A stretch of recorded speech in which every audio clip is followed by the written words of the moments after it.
You're now tuned in to the Dollars Not Cents radio show with your hosts, Anthony, Stephen, and Monica. The show that educates you about money and exposes the nonsense that we've been taught about money with a current news view. Get your pen and paper ready. Let's get started.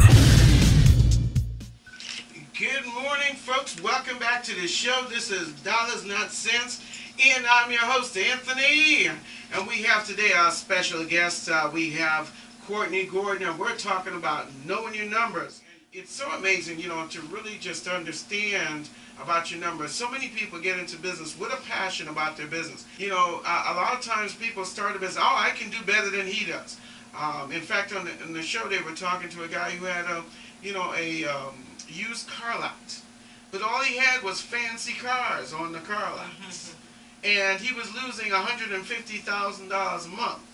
He had over $6 million invested in his business that he thought he had a nice game center and everything. And, of course, I'm talking about the show.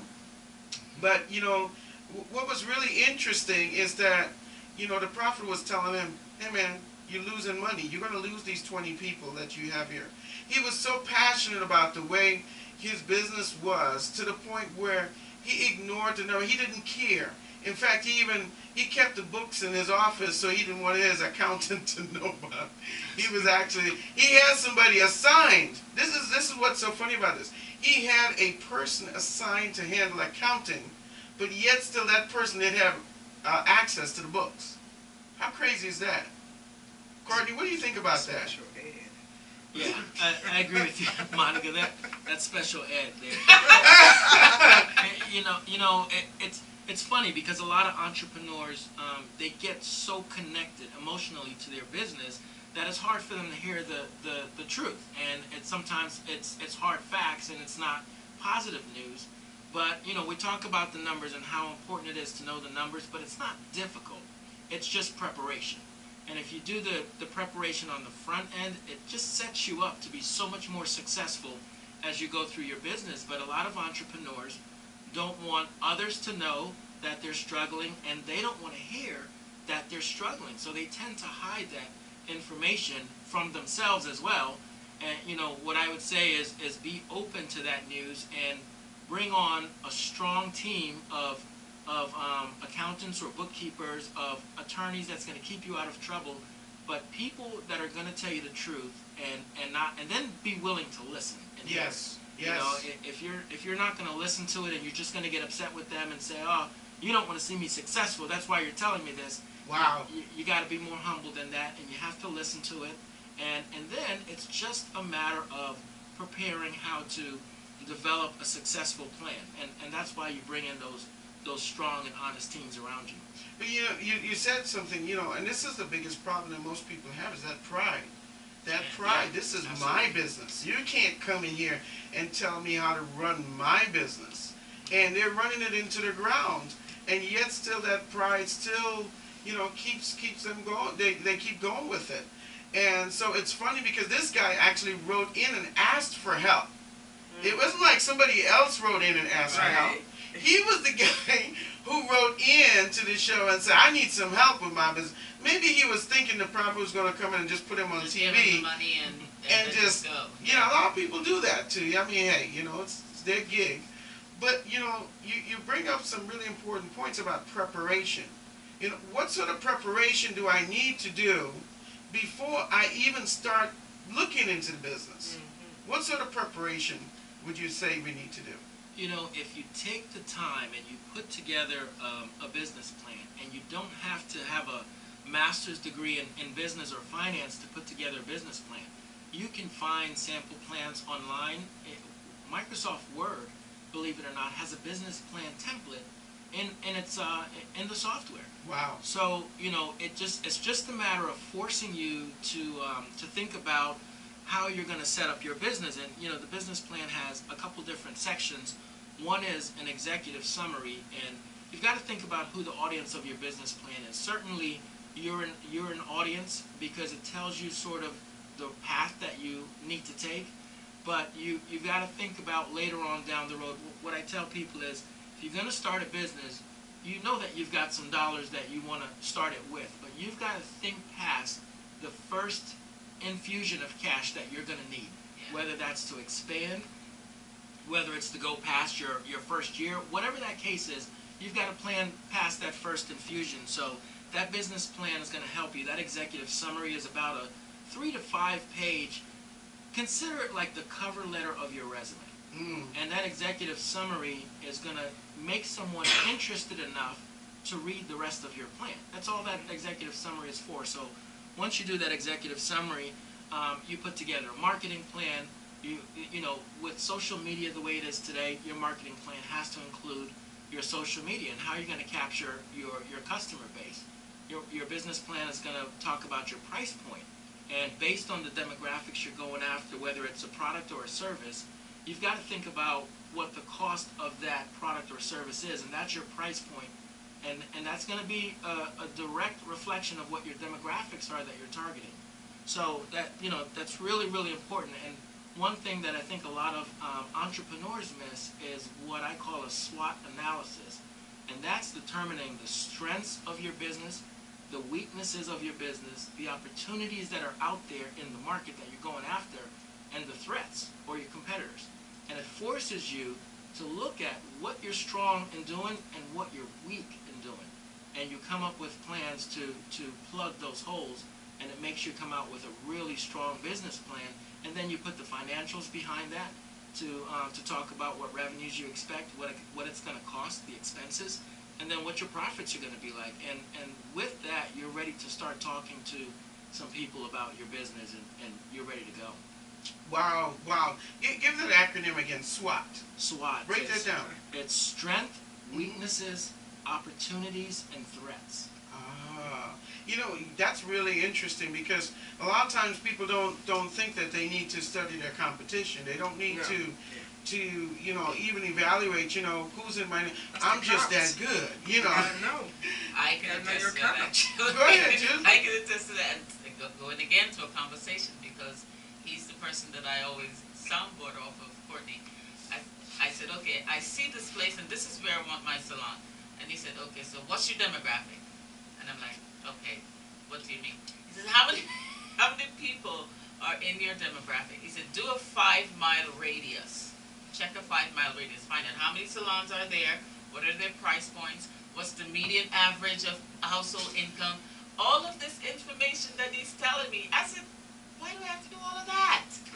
And he says, because you need to know who your competitors are, you need to know what they're doing, you need to know whether or not in the area that you're thinking about going in, can they afford the price of getting their hair done, and who else is out there that is going to be your competitor. He says, you've got to find out all that information. Judith, you can't just go and get a salon and start working. And you know, a lot of people, like it says, you got to know your neighbor's numbers. Yeah. You know, I mean, really, I mean, Yes. would you just open in a corner that, I mean, look, let's say this, because a lot of times we do have unique offerings, right? Yeah. You know, so maybe what we have, we can actually, we can see people that are dissatisfied. Knowing those numbers are important too. Yeah. You know, and so if you're coming into a competing area, you need to know who you're competing against, Yes. right? So that's very, very powerful. You know, the other piece that you brought up, Courtney, is the business plan, right? In your business plan, a lot of times people, they see, so let's say I'm going to open a computer store. The only thing they see is the cost of the materials, the cost of inventory. They don't take in consider, what else should they take in consideration? Well, you know, they've got to take into consideration the space. Yes. They've got to take into consideration utilities, insurance, interest. You know, there are a lot of things that goes into it, and you've got to think about what it costs to get your product in the hands of the customers.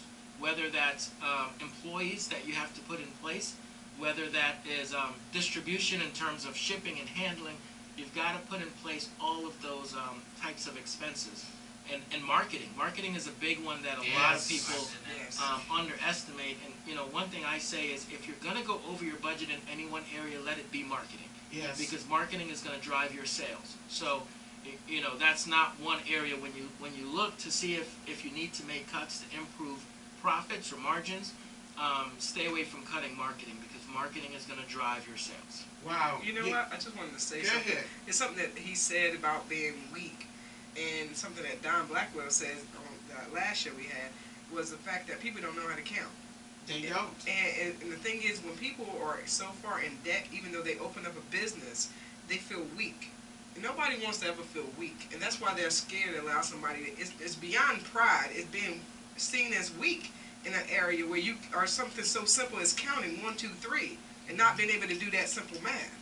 You're absolutely right. You know, and this doesn't just happen for entrepreneurs. It happens on a large scale too. If you notice, there's a pizza giant out there that recently changed their name from Domino's Pizza just to Domino's. And I'll tell you, they did a SWOT analysis and they saw that their strength was they had a lot of stores all over the country, and that was a big strength for them. Their weakness was people only knew them for pizza, and the opportunities out there was that there were so many other fast food type delivery that they could be selling. Like now they're selling chicken wings. Yes. Yes, I did Now see they're that. selling other types of Italian food. Yes. That they already have the delivery points. They already have the store, and they saw that there was an additional opportunity there to make some revenue. When they looked at their threats, there were other stores that were selling these same things, but their strength was delivery. Yes. And so Domino's Pizza, as large as they are, completely changed their business model to go after that, to plug the weakness and to go after those opportunities. So you've got to look for that. It's not just a small scale theory. And you know, that's amazing, because I was talking to my cousin just the other day about a name of a company and how important a name can be to your future, actually, because we even looked at companies like KFC that changed from Kentucky Fried Chicken to KFC. Yeah. Then we look at Boston Chicken. They used to be Boston Chicken, now they're Boston Market.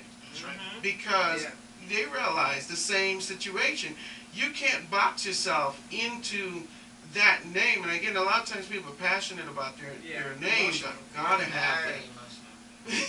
I know Got to that be for a Bubba's fact. chicken. But the other piece that you bring into this is that when it comes down to your numbers, you can't be that emotionally connected that you forget that those numbers are important. One of the other piece that you brought, you said about marketing. Marketing is like one of those things that most business owners, like you said, you know, they get into business and they spend maybe a few dollars sending out some flyers, or they just, and they don't realize that that's a major failure point in their business. You know, what do you have to say when people come down to marketing?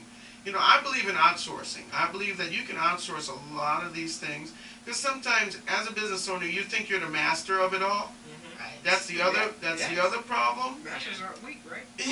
I'm just saying. You know, my mom used to say one thing. She used to say, you know, there's a saying, you know, what is it? You can do, what is it? You can do all things, but you're not master of any. Yeah. What is it? Anybody know what it is? I know what it is. Jack of all trades, Jack of all- none. Master of none. Exactly. There it is.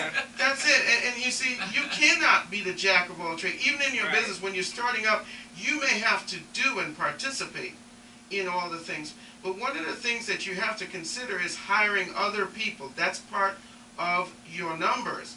Because a lot of times you could end up doing so many things, and you have to understand your time and your intelligence is what builds the business. What do you have to say about that, Courtney? You're right, Anthony. You know, there's, as entrepreneurs, we have an idea and we're passionate about that idea. We're not, if I'm selling cars, I'm not passionate about accounting. I'm not passionate about marketing. Let folks who are passionate about that and have the experience in that, pay them a little bit extra versus you doing it yourself, because you're going to do it yourself and you're going to get 20% effectiveness. Right. And you're going to pay a little bit more, and you're going to get 100% effectiveness. And then you get to focus your talent and your passion on the things that you're good at. And it really just sets you up to be that much more successful. I think that having a really strong team and listening to that team, not, you know, I say, don't allow your arrogance allow you to be ignorant. You've got to listen to what those folks are saying. They're in place for a reason, and they're experts in their field for a reason. So don't let your passion overshadow that type of information you get. Right. Courtney, I'm going to go ahead and have you basically just give the folks a little bit of passion about what you like, what it is your mindset is, and when you're talking here, and I just hear the passion in you. What drives you a lot of times to do what you do, and where you are right now? Well, I'll tell you, I love real estate. I love the numbers of real estate. I like the fact that it changes, and you really have to be a student of the industry in real estate to really stay ahead of the curve. There's a lot of competition. I'm more on the commercial side of real estate versus the residential side, and it's just a different mindset for me. My mind is geared towards the numbers, not as much the individual resident property where it's the color and the emotion of the owner or the buyer. But that really drives me. I have a big passion. Folks who know me know that I have a big passion to share the knowledge that I've been fortunate enough to gain. And in many cases, I just love to have those conversations. It doesn't have to be a business. Many years ago, I owned a business consulting firm named New Horizon, and it was tough for me because although I had the experience, it was fun for me to have those conversations with entrepreneurs, and it was difficult for me to charge for that. So that was sort of my miss then, in that I allowed my passion to take over what was really a business plan. But I love to share it. That's what inspires me. I like to see people do really well. I think, like you said earlier in the show, that there's enough out here for all of us. We just share it, and the more you share it, the more you're also going to bring yourself up, because, like you said earlier, Anthony, a rising tide raises all boats. And that's the truth. Yes. And it's something you said just now too about your passion, and we feel that sharing is caring. Okay. Yeah. And a lot of times, though, when you are sharing, a lot of times you can get yourself lost in the business plan that you are in. So, one of the things in our business that we love about the insurance business is that ability to share, care, and make money. Yeah, that's right. Because, speak. say it again? Get paid to speak. Get paid to speak. Because there are many people that we're able to impact their lives through education. So, just like you, like it says, I've done lots of things, help people, and you help so many people to the point where you forget that you are in business. Yes. And it's not a lot of times that's what a lot of entrepreneurs forget. You have to make money at the end of the day. Okay? So, but it's really great that if you find yourself in a job or in anything that you're doing, know your numbers, know your exit strategy. That's one thing we talk about here as well. Know your exit strategy, because a lot of times people don't know, where they're going to be at any point in life. And I believe your business plan should always reflect the beginning of your business, your transition to whether you want investors or whether your plan is going to, exit you out of, maybe it's a sale of that company. You need to have an exit strategy. I believe, right. Don't hold on to something. It's not really that passionate about holding on. What do you think about that? Anthony, the exit strategy, a lot of people equate that to selling the business, and that doesn't have to be the case. Doesn't have to be the case. An exit strategy could be going public. An exit strategy could be sales of the business. It could be retirement in the business. It could be passing the business on to your generation and creating generational wealth. It could be a number of different ways for you to say it's time for me to make that next transition out of the hustle and bustle of this lifestyle and take a seat back and watch my business continue to grow. So don't limit the exit strategy to a sales process. That's right. And what we'll do is, Courtney, we're going to have you back on this show. I know because I want to talk a little bit again about commercial and getting into the commercial side of it, if you don't mind. And then also what you just hit on as far as, when we're talking about the exit strategy and sometimes getting investors into your business and going public. That's a very, very important thing, because a lot of times people don't understand that strategy. So we're coming to the end. So guys, give us your last. Courtney, I'm going to give you the pleasure just saying something. It's a closing statement for our audience out there. Thanks, Anthony. One of the things I would say as an entrepreneur is, if you're prepared, then you're going to do really, really well. And one of the big mistakes that entrepreneurs make is they give up too soon. So entrepreneurship is not for everyone, Go into it knowing that it's a tough road, but if you're prepared, you can be successful, and do not give up too soon. Most of the time, you're right on the verge of a breakthrough. Wow. Go ahead, Monica. Don't get too emotional with your numbers, or love your numbers enough that when you see them down, find a way to lift them up. Ooh, this girl is smart. I should always let her in. I am going to say, if you don't know your numbers, you don't know your business. Wow, that's awesome. You don't. Guys, read. If you don't know something, there's so many resources available out there. There is the internet, there is, guys, instead of spending hours looking at videos and looking at crazy stuff, let's learn something. Learn about your numbers. Get a business plan together. There's business plan websites out there. Like you said, there's templates in Word, in Microsoft Word. So there are so many resources. There's Small Business Administration. This is the Dollars Not Cents Show. Folks, join us tomorrow as we bring on more information, more about money. We're going to really excite you guys. We're going to give you the tools that you need to be successful. So we want to thank you again. Guys, join us on Dollars Not Cents on Twitter, Facebook, and dollarsnotcents.com. Thank you for joining us. Thanks for listening to the Dollars Not Cents Radio Show with your hosts, Anthony, Stephen, and Monica. Thanks for listening.